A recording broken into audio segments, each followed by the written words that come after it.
It's June the 21st, 2021, and coming up on this week's episode, there's quite a bit to catch up on. So we're going to look at just a few championships. We will delve, of course, into Formula One with 2 Grand Prix having taken place, both of them absolute thrillers. We will look across the pond to Indycar, where there have been 4 races, including the Indy 500, and the most wonderful championship fight shaping up over there. We'll look to NASCAR, we'll look at Formula E, and we'll look at MotoGP. All coming your way this week, finally, on this week's episode of This Week.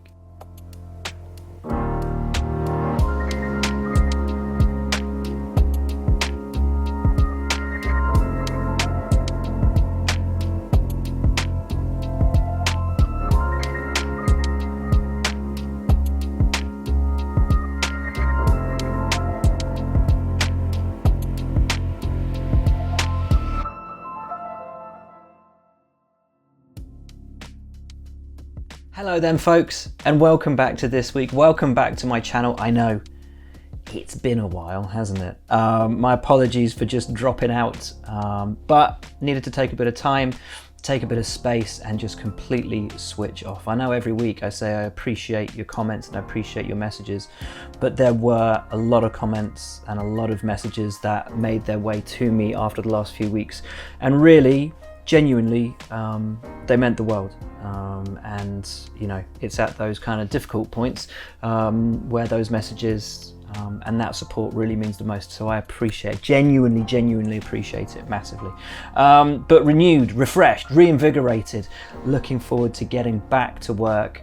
So let's start, as we always do, by saying, hit the subscription button and the notification bell and all of that, and there's the merch and blah blah blah. But let's get to the racing. Let's get to Formula One first and foremost. 2 Grand Prix have taken place in the intervening few weeks since the last episode of This Week. 1 in Baku and 1 just this past weekend in France. And Baku saw Sergio Perez take his first win for Red Bull Racing, in so doing becoming the first driver in the turbo hybrid era to win Grand Prix for 2 different teams.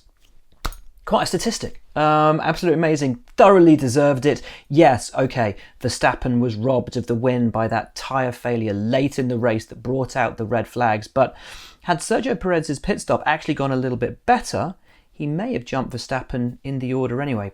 Perez having a brilliant race. He said to give him a couple of races at the start of the season, and I think it was 5, and Baku was race 6, so it was like that perfect number of races that it took for him to be absolutely on form with that car. As we've said, Verstappen had that tyre failure. We'll come to the tyre failure in a little bit. Hamilton had the capability to have taken a podium, was in the mix all the way through the weekend, fluffed that standing restart though, hit that magic button on the back of the steering wheel, locked up going down there deep into turn 1, ultimately coming home out of the points. And with Verstappen already out of the race, that could have seen a massive shift in the championship standings.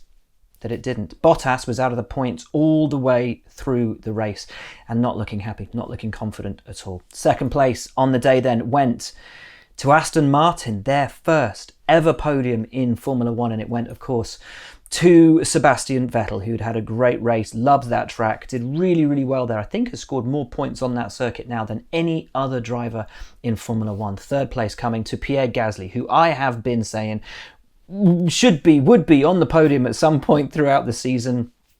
I've clearly been jinxing him by actually being at the races and predicting that he'd finish on the podium. So while not an expected podium, certainly a very popular one. Perez from Vettel from Gasly.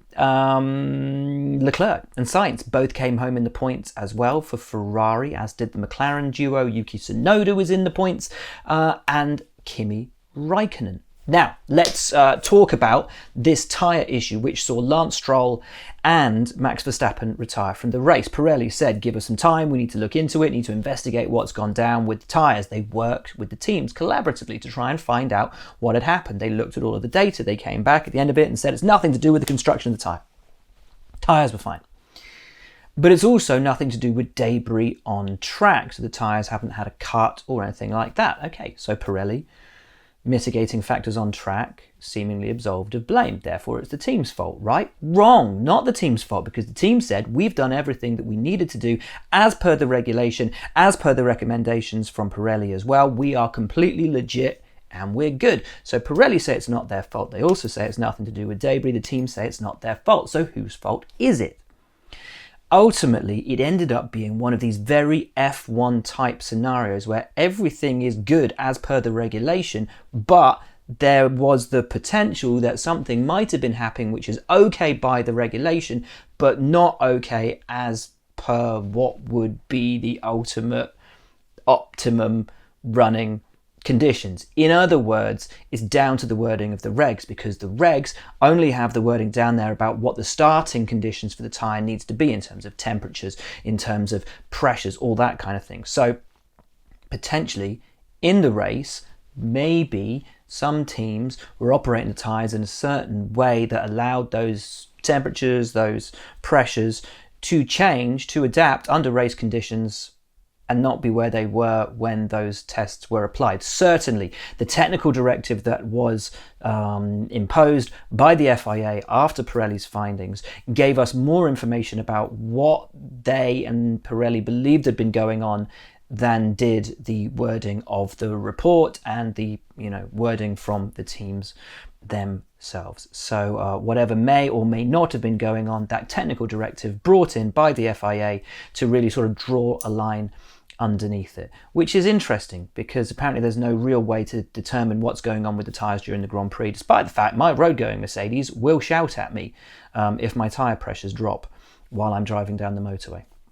Anyway, long and short of it was, as we said, new tyre directive coming out for France at the same time that this new flexi rear wing test was coming in as well. How would the teams cope with this new these new regulations, these new directives? Well, ultimately Ferrari couldn't quite make it 3 poles in a row. Yeah, they were on for 3 poles in a row. Red Bull took that pole position with Max Verstappen, but Max fluffed it at the start, ran a little bit wide.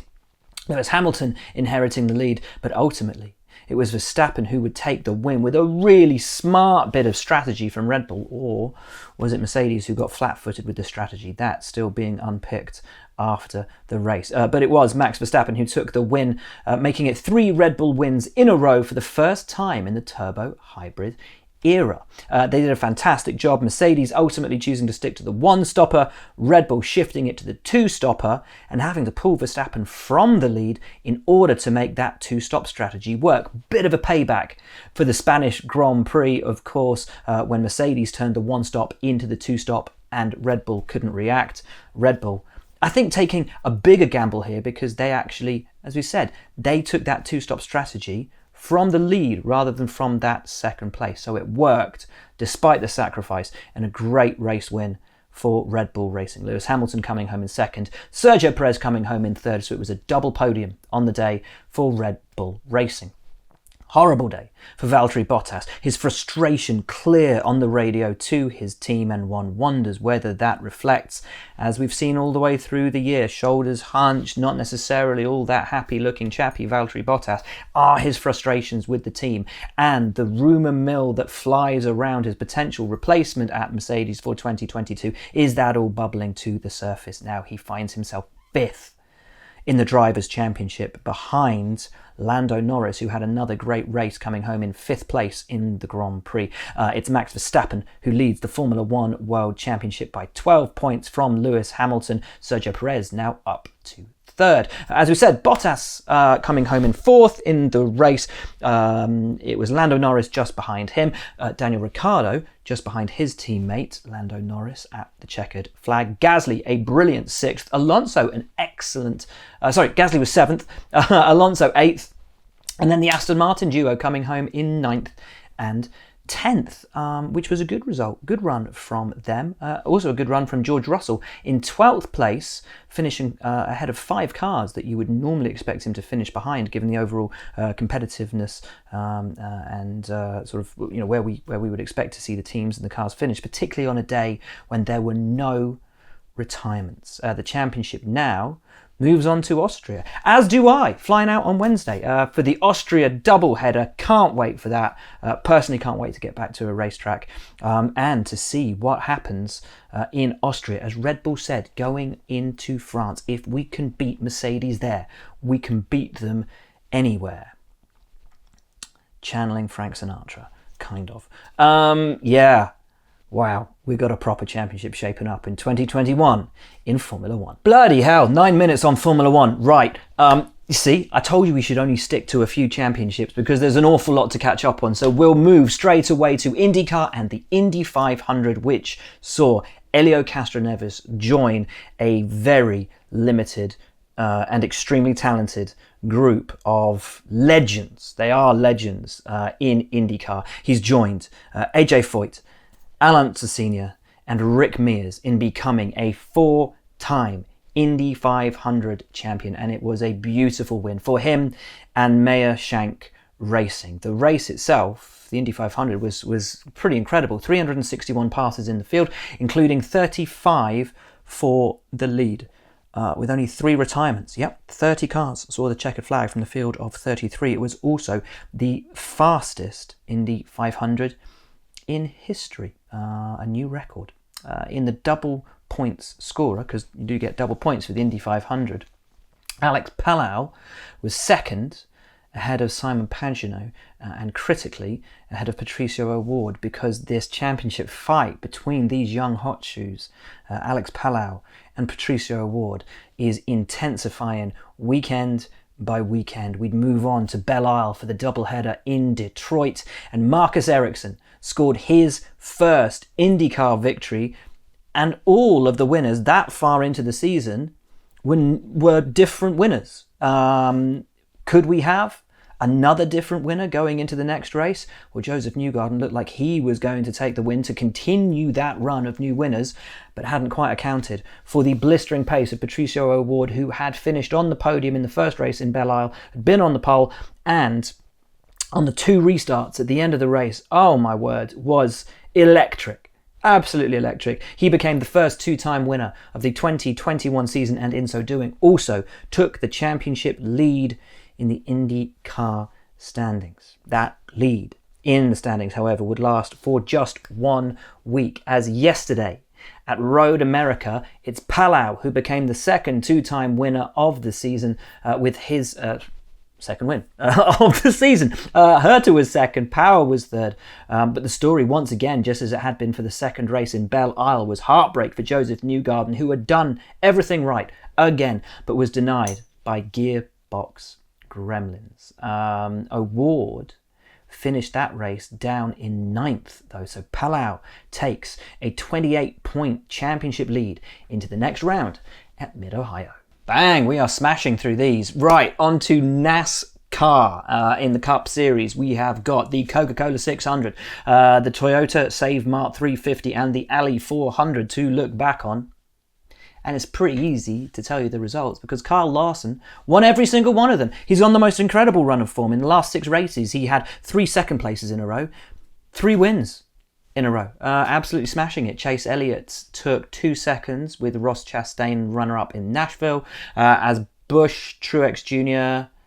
And Byron took the 3rd step over those 3 races. Denny Hamlin still leads the championship standings by a slim 10-point gap, but as we all know, that doesn't account for everything because he is still yet to take a victory in 2021. 10 drivers have won so far this season, so he's got 9 races to become one of the next 6 to get himself into that automatic qualification spot for the playoffs. Formula E was racing in Mexico at the weekend at a Puebla track, which drew criticism from a number of drivers due to the surface apparently falling apart in some places. It was, I'm talking about falling apart, a weekend to forget for Pascal Wehrlein, who was disqualified from the victory and had a podium taken away as well in the double header events in Mexico. His disqualification saw Lucas de Grassi confirmed as winner of the first race from René Rast and Eduardo Mortara, and it was Mortara who came away from Mexico as by far and away the happiest man, because he won the second race, in so doing taking the lead of the championship by 10 points from Robin Freins in second, with Da Costa, Rast and Evans all 2 points behind Freins on 60 in joint third place in the Drivers' Championship at the moment. 3 rounds and 6 races remain for Formula E's 2021. Is it 2020, 2021 or just 2021? Should have looked that up, really. Well, let's just say 2021 for their current season. 3 races for MotoGP began at the Italian Grand Prix with what can only be described as a really gut-wrenching and tragic weekend, with the loss of Jason Dupasquier, the 19-year-old Moto3 rider, and his passing put a dark shadow over that Italian Grand Prix weekend and a lot of what followed, really. Quartararo winning that MotoGP race, but then getting penalised twice in the following race in Barcelona for removing his chest protector, at a point at which, you know, rider safety was really in the crosshairs, really the key focus. And yeah, a lot of people, a lot of observers of the championship perplexed as to how he could get only 2 3-second penalties for that incident. A lot of questions still being raised over that. This past weekend, MotoGP was in Germany and saw Marc Marquez return to the top step of the podium after a year blighted by injury, after 3 straight retirements as well in the past 3 races. Marquez back to the top step, and with that win up into the top 10 in the rider standings. Valentino Rossi, meanwhile, finds himself down in 19th in the standings, and most expectations see him announcing his retirement from MotoGP after the summer break, with some rumours putting him into four-wheeled action in GT3. And that is pretty much it. Except it's really not it, because there are a myriad of other racing championships we could and arguably should have been discussing today, such as the DTM, or Super Formula, or Supercars, or Touring Cars, or the Junior Formula like F2 and F3 and Indy Lights and Moto2 and Moto3 and everything else which I have failed to do. But I was just trying to get the ball rolling and get used to talking to a camera once again, so thank you for bearing with me as I get back up to speed.